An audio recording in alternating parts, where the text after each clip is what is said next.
Hello everyone, welcome to Zexus development. In this video, we are going to install flood script into our FiveM server. So without any further ado, let's get to the installation process. So this is the script which you are going to install into our FiveM server. I'll provide the link in the description below. You just need to click on code and download the script. After downloading it, you just need to extract the file.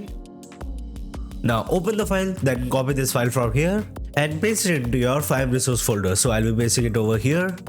Just like this. Now rename the file and remove the main from the name. Now open the file. Now open the client folder, then go to dynamic-water.lua. From here you can configure the timing and the height of the flood to reach its maximum height. So for this video I'll be keeping it default. So that's it for the installation part. Now let's start the server. So we are in a server now. To start the flood we just need to type /flwood. That's it. And as you can see, our Los Santos is now started to flood. The ocean is now entering into the city. As you can see over here.